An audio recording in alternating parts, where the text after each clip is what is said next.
Assalamualaikum warahmatullahi wabarakatuh. Terima kasih yang udah setia sama channel Yatisam Official lagi. Semoga kalian selalu sehat. Kalau untuk kita semuanya, gimana kabar kalian saat? Alhamdulillahirobbilalamin guys. Masalah kasam doakan yang lagi sakit Allah satkan. Teman kasam yang berjuang untuk memajikan, tentunya diberikan kekuatan sampai finish. Teman kasam yang bahagia juga tentunya jangan lupa bersyukur. Yampuy dulu, ngopi dulu, santai sama Kaisam cuy.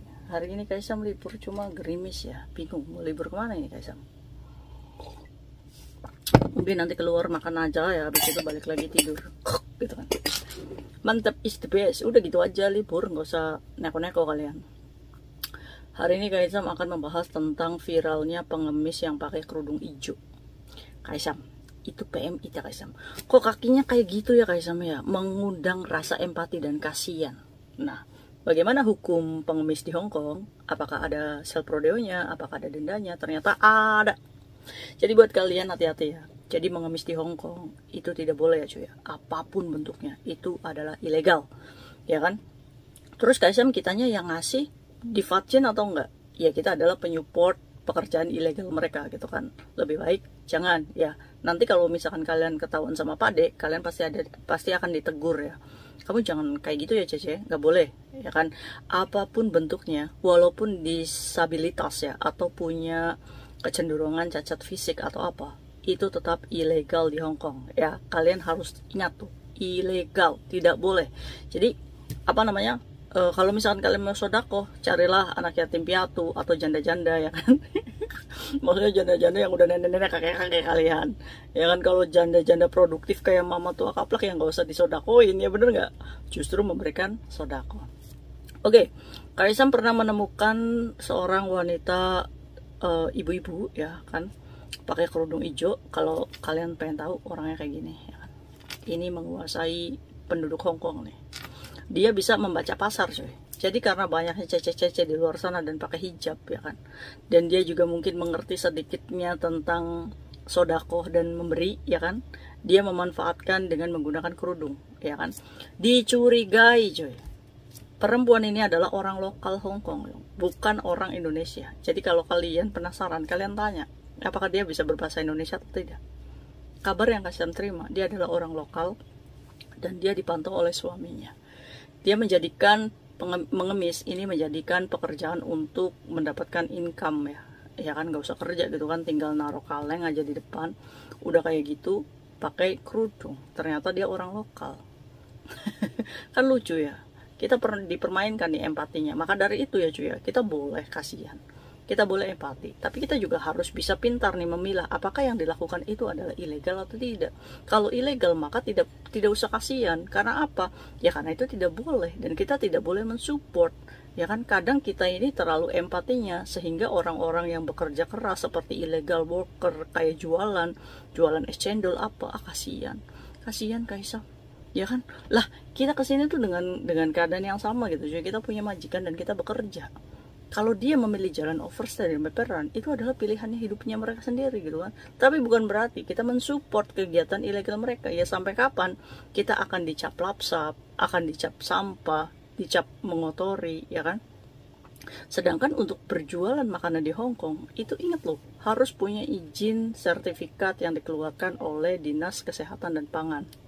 Itu baru steril ya. Nah kalau misalkan orang-orang di luar sana ya kan, yang ngulek di bawah flyover gitu kan, jembatan, hanya berdalih enak aja ya kan, kalau kita membeli terus ya berarti kita adalah pensupport. Makanya kenapa mereka merasa apa namanya, punya kekuatan. Apa yang dilakukan itu merasa benar menurut versinya. Diingatkan sampai kapanpun ya nggak akan ingat-ingat. Karena apa? Karena dia sudah terlena dengan profit, uang dari kalian, income. Satu, gaji dari majikan, dua, dari jualan itu. Ya mereka dengan akan kesombongan itu lahir. Nah itu ya, makanya perbaiki nih di mental kitanya nih, untuk tidak membeli, untuk tidak memberi. Itu caranya untuk menstop mereka. Seberapa enak makanannya, ya udah ya salah gitu. Oke. Nah ini kembali lagi ke ibu-ibu yang pengemis. Diduganya ibu ini adalah orang lokal cuy. Memakai kostum yang banyak digunakan oleh domestic helper. Targetnya mereka adalah kita, menyentuh perasaan kita kasihan untuk memberi $20, $2, $5 Kita ini kan 2 dolar, 5 dolar itu kan receh ya, karena saking berasnya udah kasih aja lah. Padahal itu nilainya gede banget untuk orang tua kita gitu di rumah ya kan. 5 dolar aja udah 10.000, udah bisa makan nasi padang di Indonesia, bener nggak? Nah itu ya, ibu-ibu ini keliling-keliling cuy, kadang di Caiwan, kadang di jembatan Mongkok ya kan. Jadi buat kalian, bayangin aja kalau dari jembatan sini, dari jembatan sana, dia ngesot ya kan. Pura-pura dia ngesot nih, bawa kaleng, cemplungin tuh, penuh nih kaleng. Apa enggak lebih dari penghasilannya berapa coba? 10 juta, gila kan. Pengemis kaya raya. Itu apa? Karena hati kita terlalu lemah untuk bisa memilah mana yang ilegal, mana yang enggak di sini ya kan. Memberi itu tidak dilarang, silakan aja. Hanya saja kalian harus tahu aturannya. Di Hong Kong mengemis ya, kalau ketahuan nih, kita poking ya, pengemis nih, di pokingan mengemis. Polisi ini kan menyelidiki, akan dicek dulu, dia punya disabilitas atau dia pura-pura. Ya kan, karena asal kalian tahu, disabilitas di Hong Kong itu dijamin oleh Departemen Sosial di Hong Kong. Dia tidak kurang apapun itu cuy. Bahkan bantuan dari pemerintah itu 4.000 sekian loh per bulan, termasuk lansia usia di 65 tahun ke atas. Itu udah dijatah sama pemerintah 4.000 sekian lebih gitu kan. Jadi orang Hong Kong tuh semuanya tuh sudah di cover oleh pemerintah. Makanya kenapa pemerintah itu menyuruh warganya untuk nurut, jangan ngemis gitu kan. Karena apa? Karena kamu tuh disupport. Nah ini dugaannya, entah ini orang lokal, entah ini datang dari Thailand ya, atau orang Indonesianya sendiri. Nah maka dari itu untuk memastikan, ini berita yang Kaisam terima ini adalah orang lokal yang menggunakan kerudung menjelma supaya kita kasihan. Tujuannya yang mengemis uang. Nah coba kalian kalau misalnya ketemu, kamu tanya, Bu orang mana? Bisa nggak dia ngomong bahasa Indonesia? Atau udah pernah ngomong kalian, coba bener nggak dia bisa bahasa Indonesia atau nggak? Kalau bisa bahasa Indonesia, ini yang lebih celaka, memalukan ya nggak. Tapi kalau ini nggak bisa bahasa Indonesia, kita wajib poking loh.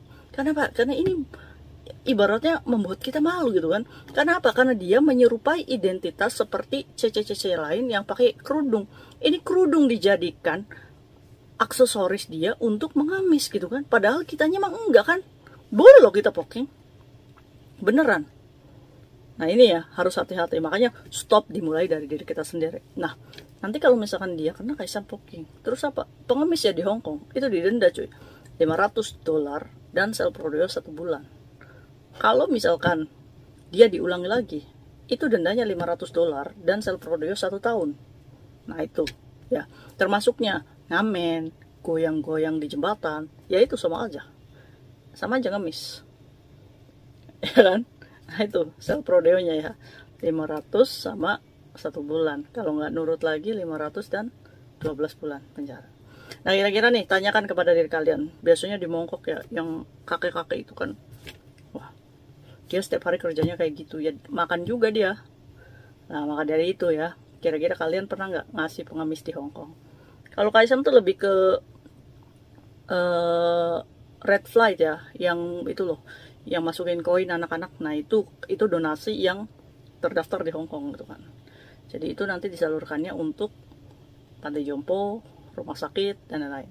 Tapi ini ibu-ibu yang pakai baju hijau ini memang merasakan coy di Hong Kong. Jadi buat kalian tegur aja ibunya ya. Nah nanti konten berikutnya Kaisam akan bahas tentang kenaikan gaji. Yes. Ini teman-teman kita udah pada demo nih di Lebor ya. Katanya mau naik gaji 30% cuy. Jadi yang tadinya gaji 4.990 itu kita sedang memperjuangkan jadi 6.500. Kira-kira kalian setuju nggak? Amin ya robbal alamin. Karena apa? Karena merasa kita kerja gitu kan, tapi kita kayak pengasuh yang kurang gizi katanya. Bener nggak? Alias kekurangan makan. Kita beli makan sendiri, sehingga kita mengeluarkan dari gaji kita yang harusnya kita kirim ke Indonesia untuk memenuhi kebutuhan makan kita sendiri. Kalau Kaisem sih ya setuju aja. Jangan 6.500 tuh emang udah worth it. Karena apa? Karena masyarakat Hong Kong itu sesungguhnya bergantung dengan pengasuhnya. Coba bayangin kalau nggak ada cece yang jaga anaknya. Apa kata dia nggak bisa kerja, bener nggak? Sedangkan dia pulang kerja udah ada makanan cece yang bikin, ya kan? Ini jangan berbicara orang yang notis di luar deh. Tapi kalau misalkan skillnya kayak kita gitu kan, yang udah profesional, yang udah mengerti tentang majikan, gajinya standar aja, Yo kita yang nggak terima, bener nggak? Nah maka dari itu, untuk menaikkan value itu, kualitas domestic helper, salah satunya apa? Salah satunya kita harus menghentikan kegiatan ilegal yang dilakukan teman-teman di luar sana sehingga membuat citra buruk PMI Hong Kong menjadi buruk. Ya kan? Sesungguhnya domestic helper itu sebenarnya kerjanya good markotop, bener nggak? Ya asal kita bener aja. Nah maka dari itu nih, stop untuk mensupport ilegal di luar. See you next video, bye bye. Assalamualaikum warahmatullahi wabarakatuh. Kira-kira kalian udah pernah ketemu sama pengemisnya belum sih yang pakai baju hijau? Yang pakai kerudung hijau ya, maaf. Bye bye. Assalamualaikum.